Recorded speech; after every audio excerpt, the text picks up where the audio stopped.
Sebagai pembuka Newsroom kali ini, kami punya informasi terkait dengan seorang anak 13 tahun di Padang, Sumatera Barat yang tewas diduga dianiaya polisi. Jenazahnya ditemukan di bawah jembatan dengan luka lebam di sekujur tubuh.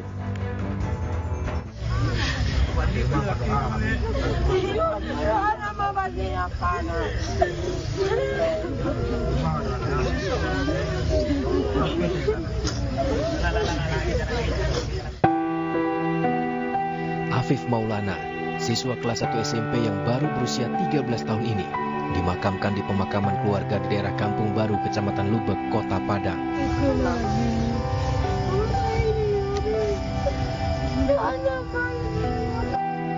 Ratusan warga, kerabat, dan pihak keluarga mengiringi pengantaran jenazah ke pusara pemakamannya.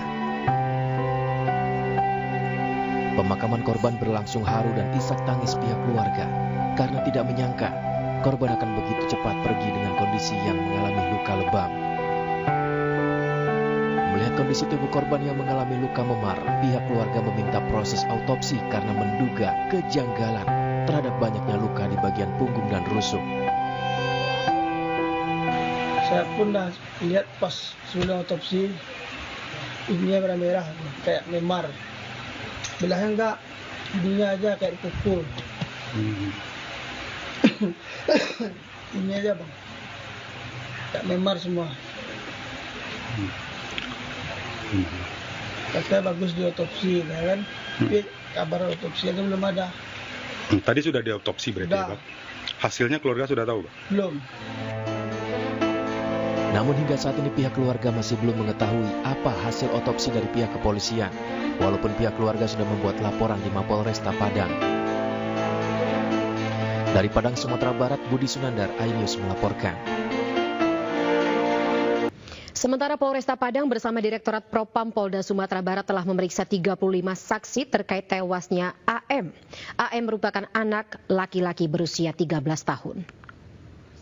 Untuk saksi total seluruhnya kurang lebih 35 orang saksi sudah kita lakukan pemeriksaan untuk diminta keterangannya, dan dalam hal ini kita pun juga bergabung dengan Propam Polda Sumbar maupun Bidang Polda Sumbar untuk dalam rangka termasuk Krimpum Polda Sumbar untuk membantu mengungkap kasus ini.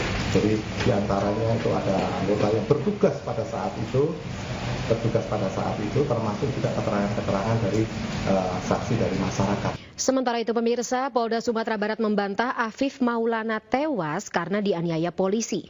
Menurut polisi, Afif tewas karena terjatuh dari jembatan Kuranji setinggi 100 meter.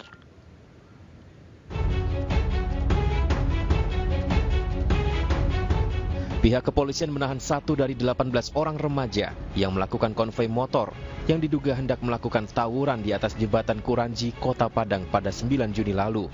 1 orang ditahan karena tertangkap tangan membawa senjata tajam. Mengenai kronologi kematian AM, polisi menegaskan korban meninggal karena terjatuh dari atas jembatan Kuranji dengan ketinggian lebih dari 100 meter karena takut diamankan polisi akibat tawuran. Faktanya adalah Aditya diajak oleh almarhum Afif untuk masuk ke sungai. Tetapi Aditya tidak mau. Afif melakukan sendiri, kan bisa dikatakan begitu korelasinya. Sehingga ditemukanlah itu Afif setelah siang hari. Karena waktu itu polisi yang melakukan aksi itu si saudara Aditya mencari handphonenya yang hilang, itu keterangan dari Aditya sendiri. Dia tidak lagi mengetahui di mana Afif. Akhirnya motornya punyaan Afif Maulana. Jadi ketika korban ditemukan banyak luka-luka di dalam di sekujur tubuhnya, ada luka di bagian punggung, bagian kiri korban, dan kemudian ada telinganya yang berdarah, jadi ada pergelangan siku dan sebagainya itu penuh dengan lebam-lebam begitu. Dengan menggunakan motor dengan beberapa teman yang lain, lalu kemudian ada proses penendangan yang dilakukan dan mereka terjatuh terpelanting dan berjarak dari saksi A ke Afif korban Afif Maulana itu sebanyak 2 meter ya, sekira 2 meter. Lalu kemudian saksi A ini digerumut sama anggota kepolisian dan dia melihat waktu itu korban ini sempat dikerumunin oleh polisi begitu. Tetapi dia juga diamankan dan itu terakhir kali dia melihat begitu korban digerumutin oleh polisi itu dibarengin begitu. Hingga saat ini dari pihak keluarga masih menunggu hasil autopsi dari jenazah korban. Dari Padang, Sumatera Barat, Budi Sunandar, iNews melaporkan. Kita beralih ke informasi lainnya, pemirsa. Jelang sidang pra-peradilan Peggy Setiawan, tim kuasa hukum Peggy mulai bertolak ke Bandung, Jawa Barat dengan membawa sejumlah alat bukti. Selain itu, kuasa hukum Peggy juga menyiapkan 10 saksi.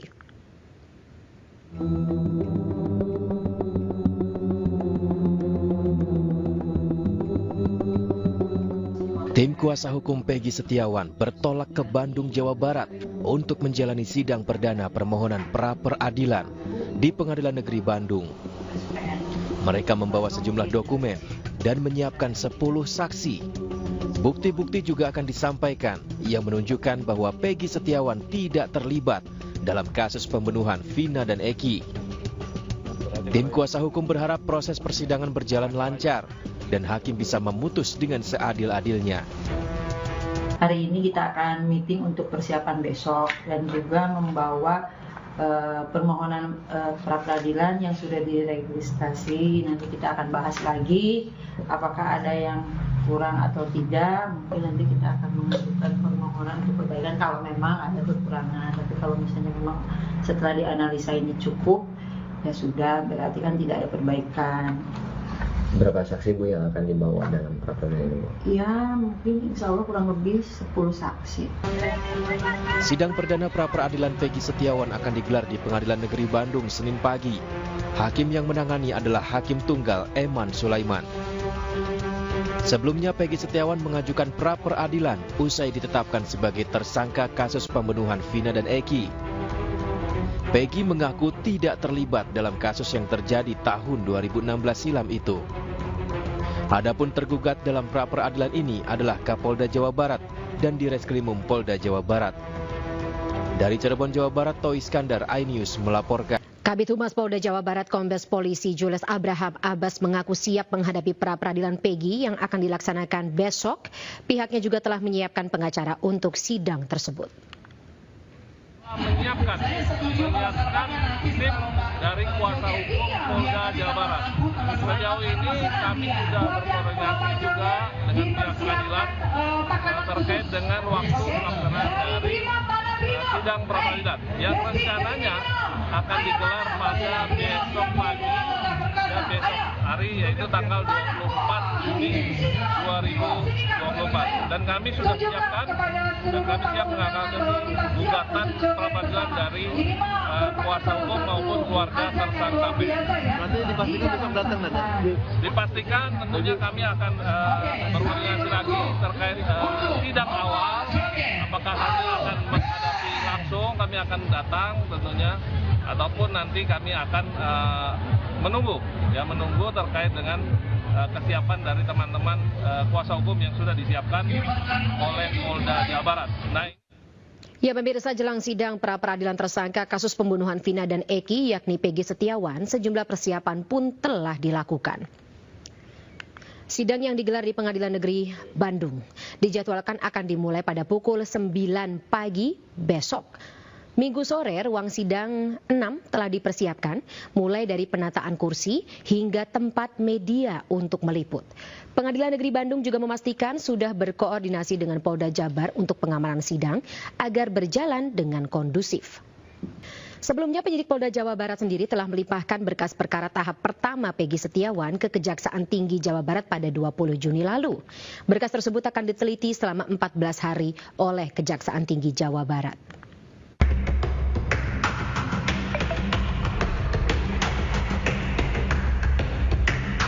Pasca Polda Jawa Barat memeriksa saksi-saksi atas kematian Vina dan Eki pada tahun 2016 silam, Polda Jawa Barat Kamis siang mendatangi Kejaksaan Tinggi untuk menyerahkan berkas kasus perkara. Dalam penyerahan ini ada satu berkas yang diserahkan ke Kejati Jawa Barat.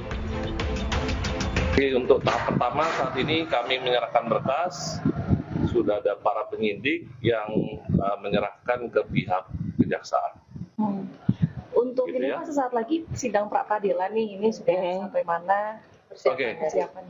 Jadi kalau terkait dengan persiapan menghadapi persidangan dalam penanganan pra-peradilan, gugatan pra-peradilan yang dihadapi, tentu kami sudah menyiapkan tim dari kuasa hukum, tentunya dari Polda Jawa Barat, direncanakan kalau tidak salah tanggal 24. Kejati Jawa Barat telah menerima berkas tersebut dengan nama tersangka inisial PS dan akan melakukan penelitian berkas terlebih dahulu selama 14 hari sesuai KUHP. Pihak Kejati Jabar barusan menerima berkas tahap 1 atas nama tersangka PS. Setelah menerima berkas tersebut, jaksa peneliti akan melakukan penelitian berkas perkara selama 14 hari sesuai KUHP, dan di dalam waktu 7 hari jaksa akan memberikan sikap terhadap berkas perkara yang telah dikirim tadi. Secara paralel, tim bidang hukum Polda Jawa Barat juga terus memperkuat berkas untuk menghadapi gugatan pra-peradilan yang dilakukan penasihat hukum tersangka Peggy Setiawan. Dari Bandung, Jawa Barat, Ervan David, Muji Prayitno, iNews melaporkan. Dan untuk mengetahui bagaimana suasana persiapan di Pengadilan Negeri Bandung, Jawa Barat jelang sidang pra-peradilan Peggy, kami sudah bersama dengan Faisal Rinaldi di sana. Faisal, selamat malam.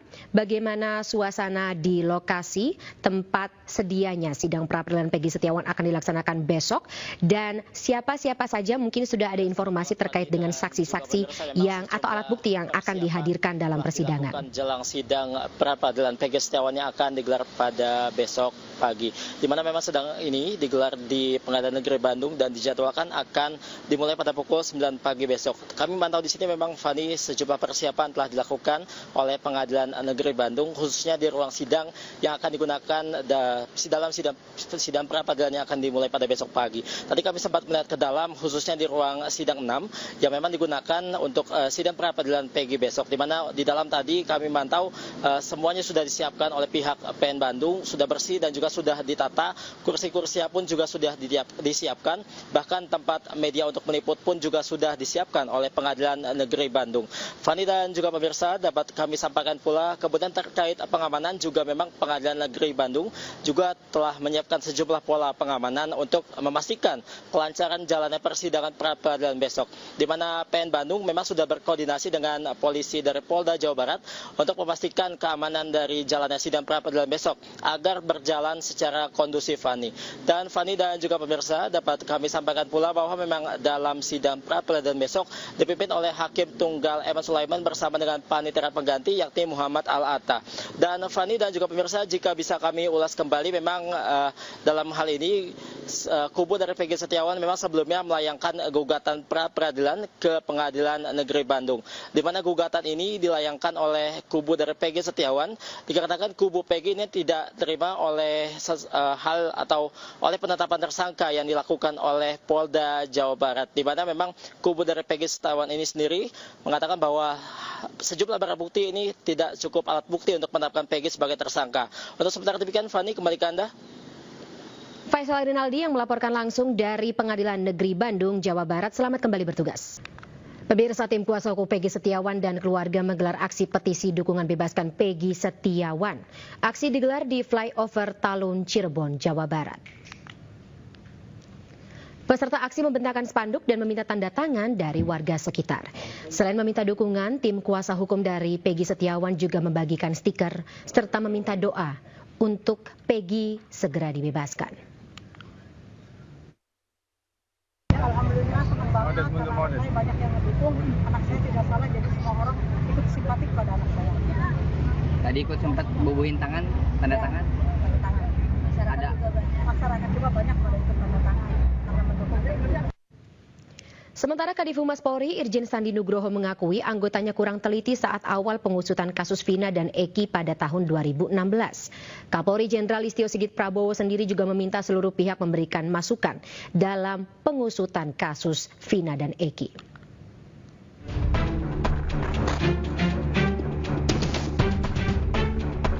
Penyidikan kasus pembunuhan Vina dan Eki belum juga menemui titik terang. Kadif Humas Polri Irjen Sandi Nugroho mengakui adanya kurang teliti saat awal pengusutan kasus Vina dan Eki pada 2016 silam.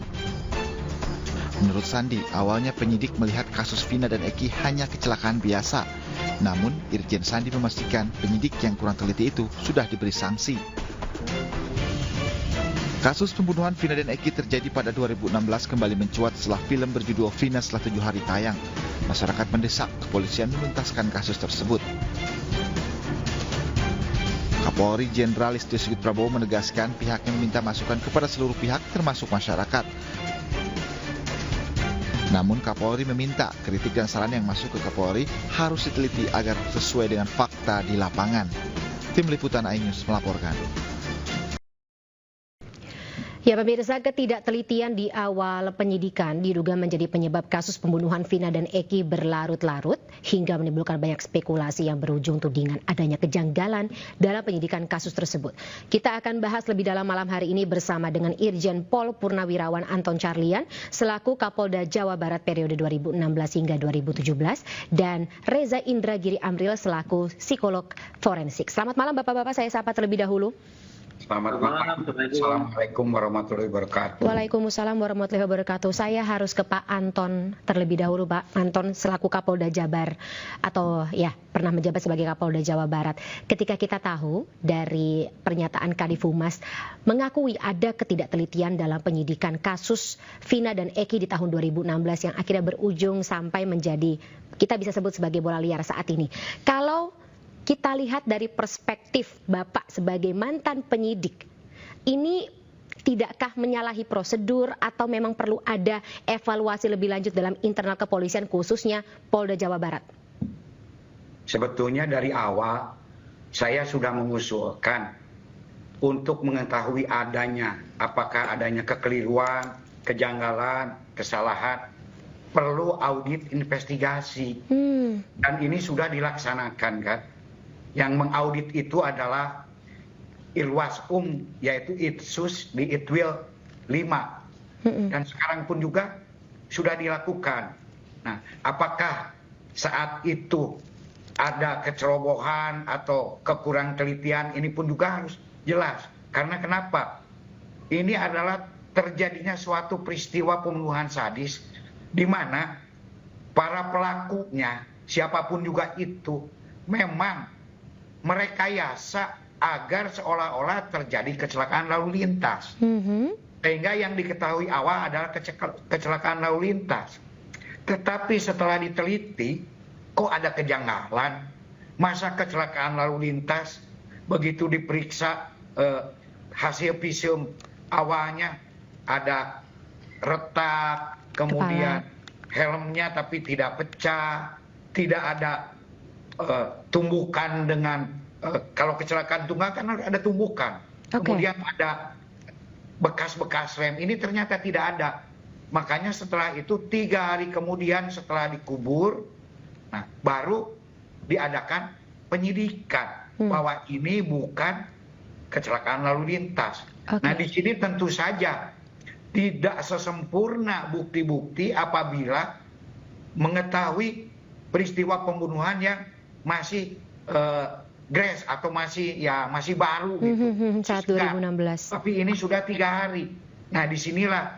Namun walaupun demikian, scientific investigation pun juga sudah dilakukan. Buktinya sudah ada visum. Visum itu adalah salah satu scientific investigation. Dan saat itu pun juga dilacak juga CCTV. Tapi CCTV saat itu belum bisa dilakukan. Dan saat itu ya berdasarkan kesepakatan antara penyidik dengan jaksa bahwa berkas sudah lengkap, sudah memenuhi 2 alat bukti yang sah. Cukup. Karena kita tetap harus mengacu pada criminal justice system, pada proses hukum, bahwa ketika seseorang sudah ada 2 alat bukti yang sah, bisa maju. Itu sudah bisa maju. Oke, gitu kan. Pak Anton, mohon maaf saya potong. Terkait dengan audit investigasi sendiri, apakah memang dalam aturannya ada batas waktu, mengingat saat ini pra-peradilan PG Setiawan akan dilaksanakan besok, dan kita tidak bisa menutup kemungkinan dalam proses audit investigasi tersebut akan ada fakta-fakta baru yang mungkin bisa mengubah jalannya pra-peradilan. Audit investigasi itu sendiri sebetulnya di aturan waktunya itu secepat mungkin gitu kan. Dan ini pun juga sebentar lagi seperti dari keterangan Kadif Humas kemarin, sebentar lagi nanti akan disampaikan laporan oleh Itwasum maupun dari Polri. Nah, kita tunggu saja hasilnya, sehingga kita pun juga tidak lagi menduga-duga. Biar yang ahlinya yang menilai, jangan langsung menyimpulkan ini salah, itu salah. Dan juga kalau namanya penegakan hukum itu kan tidak bisa dari satu sisi, tidak bisa dari satu versi. Versi terdakwa pasti akan menyalahkan mungkin penyidik. Kalau versi korban akan menyalahkan yang lain. Makanya di sini seperti saya sepakat dengan Pak Reza saat itu, yang paling utama itu physical evidence. Karena physical evidence itu tidak bisa berbohong. Kenapa physical evidence? Physical evidence itu kekuatannya itu 3 angel power, 3. Kenapa 3? 1, bukti itu sendiri. Kedua, bukti itu sendiri bisa jadi petunjuk, dan juga nanti setelah jadi hasilnya bisa jadi surat dan keterangan akan diterangkan oleh ahli. Jadi, physical evidence ini kalau kesaksian tersangka, kesaksian keterangan saksi itu hanya 1 walaupun 1000 orang.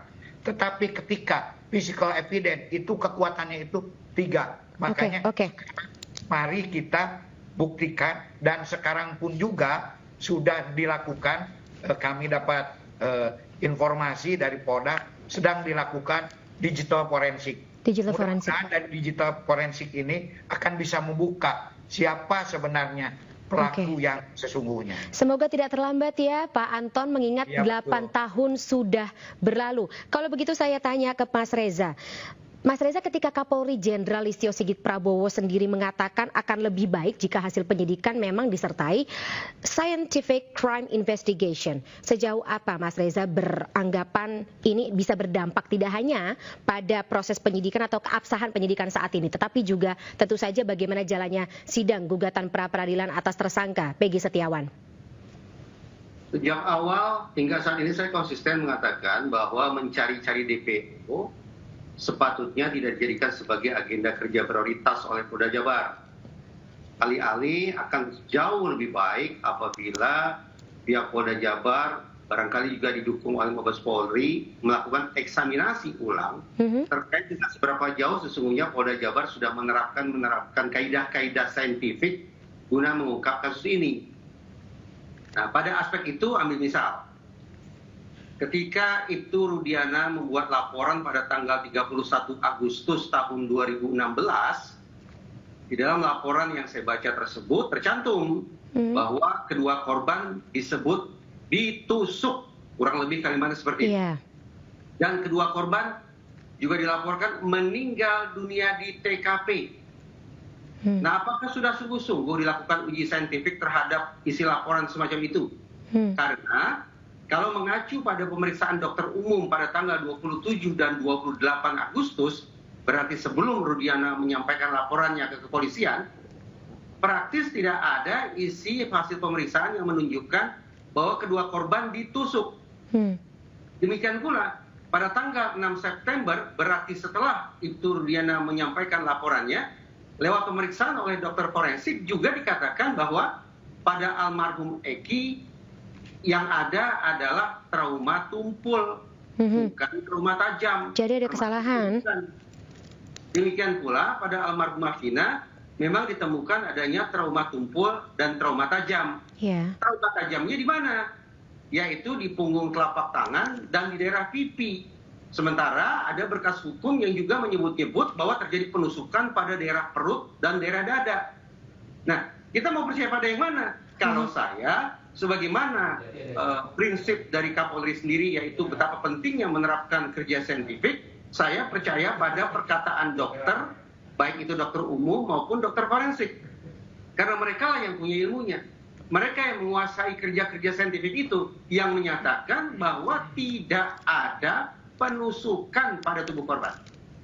Dengan demikian, sudah sepatutnya memang juga dilakukan audit investigasi internal guna tahu apa sesungguhnya latar belakang dan apa tujuan Ibtu Rudiana menyampaikan laporan bahwa sudah terjadi penusukan pada 2 korban. Saya khawatir betul bahwa tindak tanduk sedemikian rupa, yaitu melaporkan hal yang tidak ada, jangan-jangan juga terindikasi sebagai perbuatan pidana, yaitu laporan palsu atau obstruction of justice. Implikasinya tidak tertutup kemungkinan terjadi pelanggaran etik sekaligus pelanggaran pidana sekaligus. Tapi Mas Reza, dalam sidang kode etik diputuskan Pak Rudiana tidak bersalah, tidak melanggar kode etik, tidak melanggar prosedur selama penyidikan di tahun 2016 tersebut. Tanggapan Anda? Saya memiliki 4 catatan yang pada waktu-waktu sebelumnya sebagai boleh jadi indikasi bahwa sudah terjadi pelanggaran etik. Pertama, tadi saya sebut hal ihwal terkait dengan kemungkinan adanya laporan palsu. Padahal di dalam kode etik profesi Polri tercantum larangan untuk merekayasa suatu kasus. Yang kedua, jika kita berandai-andai bahwa sudah terjadi penusukan terhadap kedua korban dengan menggunakan samurai panjang dan samurai pendek, pertanyaannya, di manakah kedua barang bukti tersebut? Karena kalau ternyata tidak ada, maka terindikasi atau terkesan sudah juga terjadi pelanggaran terhadap kode etik program profesi Polri terkait dengan menghilangkan barang bukti. Tambah lagi, saya menyaksikan adanya foto para tersangka dalam kondisi babak belur. Berdasarkan penjelasan dari penasihat hukum mereka, kondisi remuk redam semacam itu diakibatkan oleh oknum penyidik. Begitu pula ketika saya bertemu langsung dengan Saka Tatal, yaitu terpidana anak, mantap dia katakan bahwa ini juga sudah mengalami sekian banyak perlakuan kejam selama menjadi pemeriksaan oleh pihak-pihak yang dia sebut sebagai polisi. Andaikan terjadi kekejaman sedemikian rupa pada saat interogasi, dan perlu dicek apakah Ibtu Rudiana juga melakukan tindakan kekejaman semacam itu, karena kalau iya, boleh jadi terindikasi atau terkesan sudah terjadi pelanggaran kode etik profesi Polri terkait dengan menerapkan kekerasan atau intimidasi pada saat pemeriksaan. Satu lagi. Rudiana ini yang saya ketahui berdasarkan pemberitaan pada saat peristiwa dia menjabat sebagai Kasat Reskrim Narkoba Polresta Cirebon. Sementara kasus atau peristiwa yang diusut tersebut bukan peristiwa narkoba, tapi pidana umum. Tambah lagi, Rudiana notabene juga adalah orang tua dari salah satu korban. Patut dicari tahu, apakah dengan status yang berganda semacam itu sudah terjadi konflik kepentingan di sana sini dan hilangnya objektivitas seorang personel polisi yang bernama Rudiana. Ketika iya, maka lagi-lagi terindikasi ada pelanggaran terhadap kode etik profesi Polri terkait dengan larangan keberpihakan pada saat menangani suatu kasus. Itu 4 pandangan saya terkait dengan indikasi pelanggaran kode etik yang dilakukan oleh Rudiana. Pandangan yang saya miliki hingga beberapa waktu lalu, sampai kemudian tanda petik terkoreksi oleh simpulan yang sudah dihasilkan lewat pemeriksaan oleh Propam dan Itwasum. Suka tidak suka, mencuplik kata Kadif Humas Mabes Polri, saya tetap menyampaikan pandangan, tetap memiliki penilaian, kendati pada saat yang sama saya menyimak baik-baik simpulan hasil pemeriksaan. Oke. Berarti ini saya harus minta tanggapan dari Pak Anton Carlian, tidak hanya terkait dengan bagaimana kejanggalan yang disematkan saat ini pada citra Pak Rudiana, tetapi juga tentu saja hasil dari pemeriksaan sidang kode etik atas dirinya. Tapi tahan dulu jawabannya Pak Anton, serta Mas Reza, kita jeda sesaat. Kita sambung lagi di segmen berikutnya. Tetaplah bersama kami pemirsa saat iNewsroom kembali. Baik pemirsa, saya masih bersama dengan mantan Kepala Kepolisian Daerah Jawa Barat di tahun 2016 hingga 2017 Pak Anton Carlian serta psikolog forensik Reza Indragiri Amril. Saya kembali ke Pak Anton terkait dengan pertanyaan saya sebelum kita jeda tadi Bapak. Ketika Bapak menjabat, apakah seorang penyidik atau seorang aparat penegak hukum yang berada dalam divisi narkoba bisa untuk melakukan penyidikan di bidang kriminal umum, apalagi kalau misalnya berdasarkan tadi katanya Mas Reza, jika yang bersangkutan ini memiliki hubungan darah, hubungan keluarga dengan korban. Apakah itu pernah terjadi ketika Bapak masih menjabat? Apakah praktik yang cukup common atau biasa? Secara teknis, namanya juga sudah dijurus-juruskan. Ya, bagian narkoba harus narkoba, umum, dagang-dagang. Namun kadang-kadang dalam situasi tertentu kita ini kan rasio anggota ini kekurangan. Jadi ya dalam kasus misalkan perjudian karena tersangkanya banyak, terorisme banyak saksi-saksinya, diperbantukan dari narkoba dan lain-lain. Nah, di dalam masalah ini saya paham sekali apa yang disampaikan oleh masyarakat dan juga Mas Reza, bahwa seolah-olah adanya keterlibatan langsung daripada Ibtu Rudiana yang memang ayah daripada korban, tentu saja akan mengakibatkan pandangan-pandangan yang sangat subjektif. Makanya dari itu, ya sebelum ini berkembang lebih jauh untuk menjaga hal tersebut, kan perkara tersebut langsung ditarik ke Polda Jabar. Dan di dalam surat perintah penugasan, sprint penangkapan dan lain-lain, itu tidak ada Ibtu Rudiana. Sama sekali. Makanya mungkin dari Propam pun juga menyatakan tidak adanya kode etik, pelanggaran kode etik. Kalau namanya menunjukkan si A, si B, si D, ya itu boleh-boleh saja. Dan Pak juga Anton, saya berarti izinkan beda juga konteks untuk menanggapi Pak Reza masalah laporan palsu.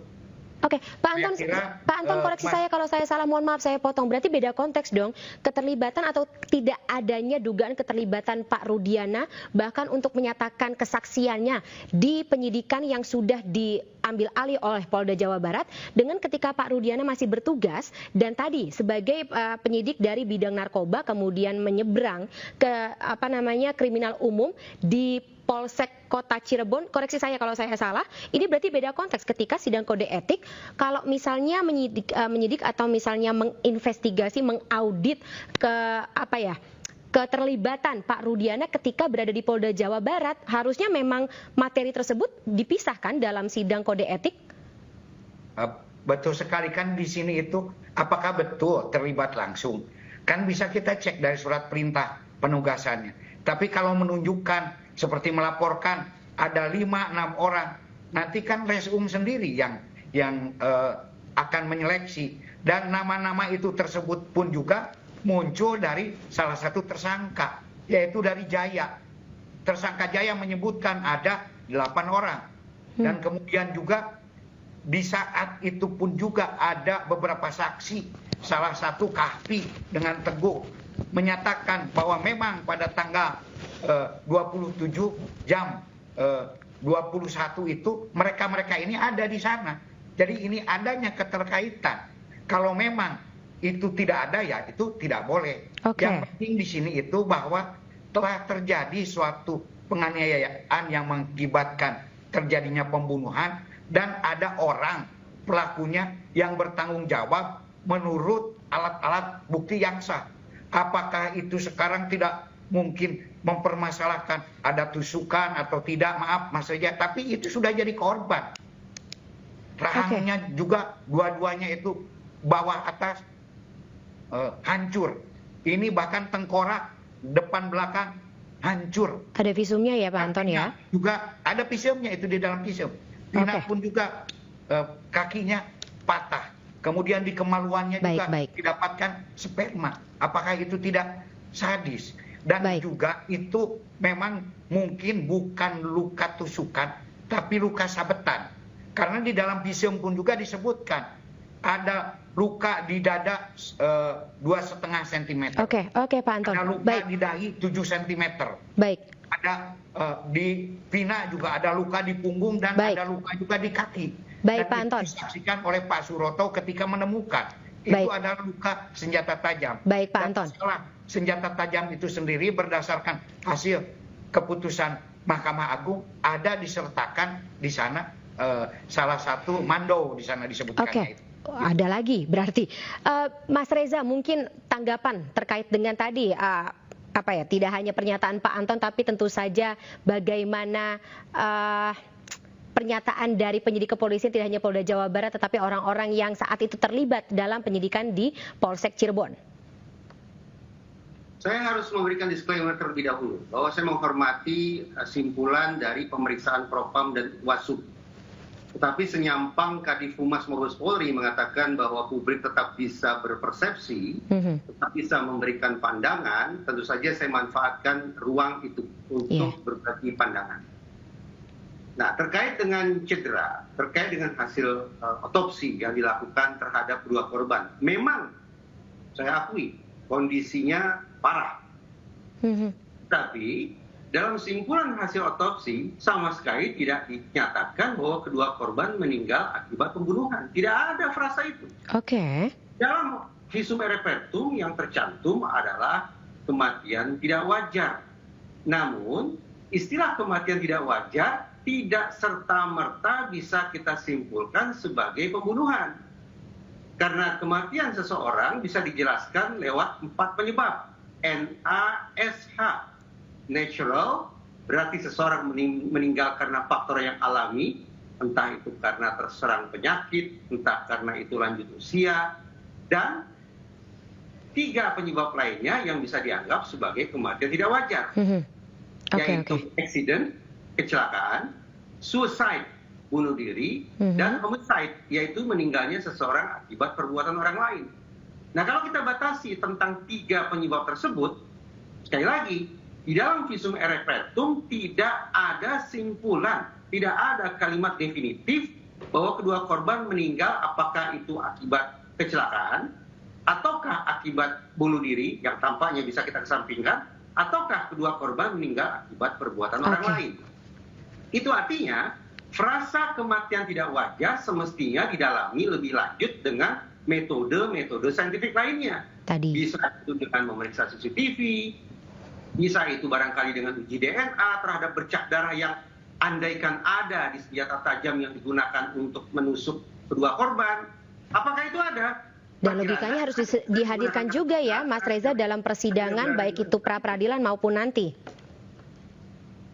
Saya lanjutkan dulu. Ketika kemudian kerja-kerja saintifiknya tidak memadai, yang toh sudah diakui juga oleh Kapolri, maka bisa saja hasil otopsi tersebut disandingkan dengan keterangan tersangka dan saksi. Pada titik ini muncul persoalan baru. Karena para tersangka yang kemudian jadi terdakwa mencabut keterangan mereka di dalam BAP. Hari-hari belakangan ini pun sekian banyak saksi ternyata mencabut keterangan mereka. Baik, Mas Reza. Demikian, kita tidak menemukan alat untuk menyandingkan hasil otopsi yang dilakukan oleh dokter sehingga kita bisa sampai pada sebuah simpulan definitif apakah kondisi luka parah itu disebabkan oleh kecelakaankah atau oleh perbuatan orang lain. Oke, Mas Reza, kita dapat poinnya. Kita harapkan agar ini semuanya dibuka seterang-terangnya dalam sidang-sidang yang akan kita lihat atau kita kawal ke depan. Tapi sebelumnya terima kasih Mas Reza dan juga Pak Anton, karena durasi terbatas kita terpaksa sudahi dulu pembicaraan kita pada malam hari ini. Selamat malam Bapak-bapak, salam sehat selalu, sampai jumpa. Terima kasih.